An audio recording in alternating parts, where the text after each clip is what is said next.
Okay, I've just swapped out the cutter that we had on here for a 1/2-inch cutter with a smaller bearing rub collar, because we want to go cutting in and actually make this groove in the back. So the rub collar has to allow the cutter to actually enter the wood, and luckily the smallest rub collar that's made for this shaper, and about the only size 1/2-inch cutter that's made, did this perfect.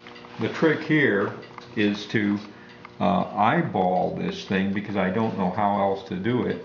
Eyeball this thing into to start where we want it to start, and then just run down the whole tail, cutting this groove in the back, which is where the siding sits.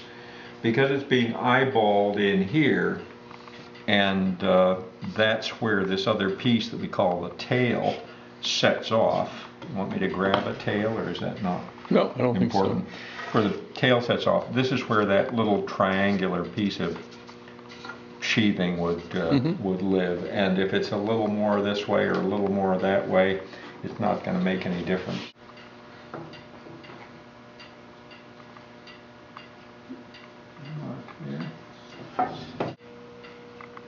In here, yes. These, yes.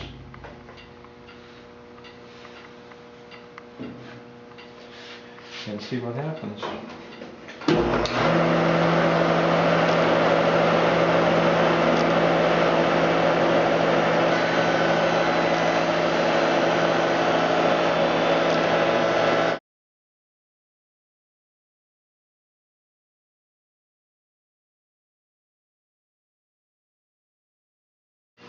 The next project will be to run the rest of these and then cut the ones that we've added stub ends to, because the stub ends are all going to need that too.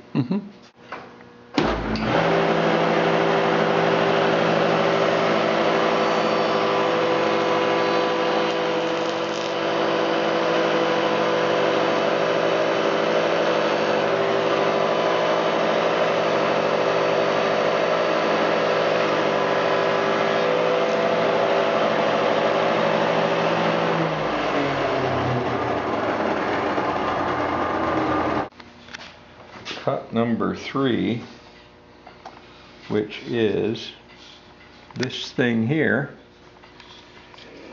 3, we're going to cut that notch, and according to what I have, I need 2 stacked cutters, the 3/8 and the 1/2, and a 1 5/8 rub collar in order to remove this material from the back, and that's cut number 3. So the next, I've reset the shaper, and the next cut we're going to do is this big groove along the underside here that accepts the mahogany window frame on the inside of the car. So the mahogany window frame will set into that and gets, in fact, screwed up into it, I think.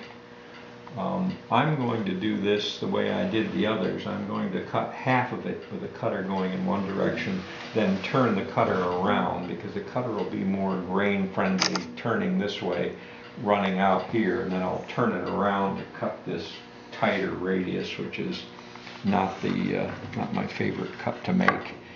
So I'll do the new one first, and then I'll run this tail, and we'll remove the rest of this material down here, leaving hopefully.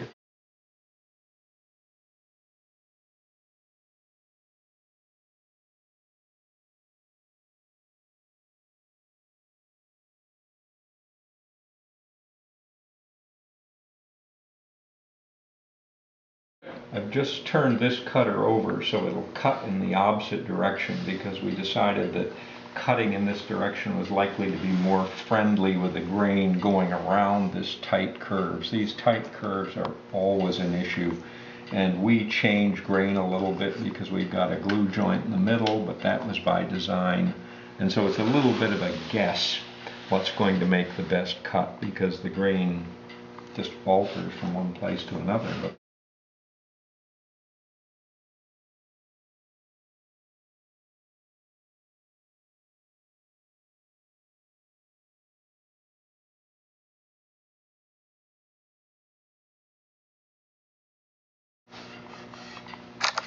okay. That's a moderately difficult cut.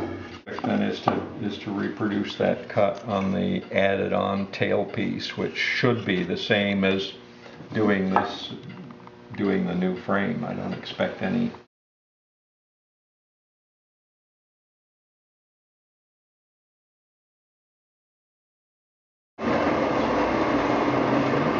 Okay, that's as good as it's going to get here, I think.